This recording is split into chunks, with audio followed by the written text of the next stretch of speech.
எண்ணாகமம் 36ஆம் அதிகாரம்.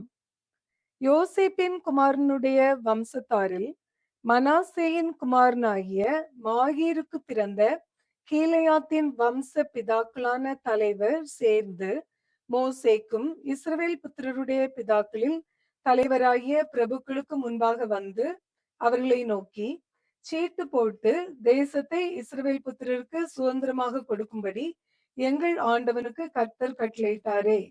அன்றியும் எங்கள் சகோதரனாகிய செலோப்பியாத்தின் சுதந்திரத்தை அவன் குமாரத்திகளுக்கு கொடுக்க வேண்டும் என்றும் எங்கள் ஆண்டவனுக்கு கர்த்தராலே கட்டளையிடப்பட்டதே.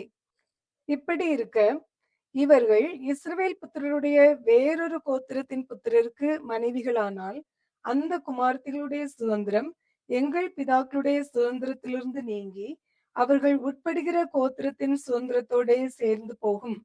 இப்படி எங்கள் சுதந்திரத்துக்கு சீட்டினால் விழுந்த பங்கில் இராமல் அற்று போகுமே.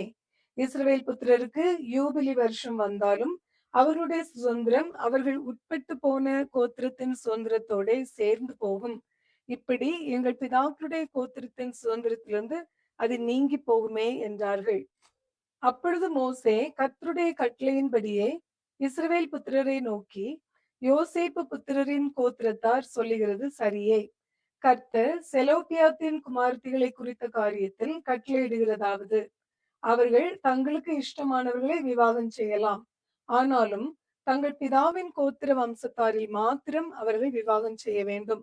இப்படியே இஸ்ரவேல் புத்திரரின் சுதந்திரம் ஒரு கோத்திரத்தை விட்டு வேறு கோத்திரத்துக்கு போகாதிருக்கும்.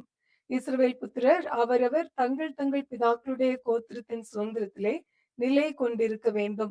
இஸ்ரவேல் புத்திரர் அவரவர் தங்கள் தங்கள் பிதாக்களின் சுதந்திரத்தை அனுபவிக்கும்படி இஸ்ரவேல் புத்திரருடைய ஒரு கோத்திரத்திலே சுதந்திரம் அடைந்திருக்கிற எந்த குமாரத்தியும் தன் பிதாவின் கோத்திர வம்சத்தாரில் ஒருவனுக்கு மனைவியாக வேண்டும்.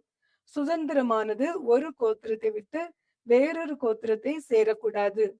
இஸ்ரவேல் புத்திரருடைய ஒவ்வொரு கோத்திரமும் தன் தன் சுதந்திரத்திலே நிலை கொண்டிருக்க வேண்டும் என்று கட்டளையிட்டிருக்கிறார் என்றான். கர்த்தர் மோசேக்கு கட்டளையிட்டபடியே செலோப்பியாத்தின் குமார்த்திகள் செய்தார்கள்.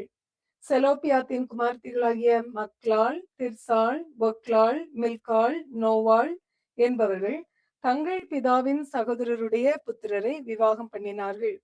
அவர்கள் யோசேப்பின் குமாரனாகிய மனாசே புத்திரரின் வம்சத்தாரை விவாகம் பண்ணினபடியால் அவர்களுடைய சுதந்திரம் அவர்கள் பிதாவின் வம்சமான கோத்திரத்தோட இருந்தது. எரிகோவின் அருகே யோர்தானுக்கு இப்புறத்தில் உள்ள மோவாபின் சமனான வெளிகளில் கர்த்தர் மோசேயை கொண்டு இஸ்ரவேல் புத்திரருக்கு விதித்த கட்டளைகளும் நியாயங்களும் இவைகளே. எண்ணாகமம் 36ஆம் அதிகாரம் நிறைவு பெறுகிறது.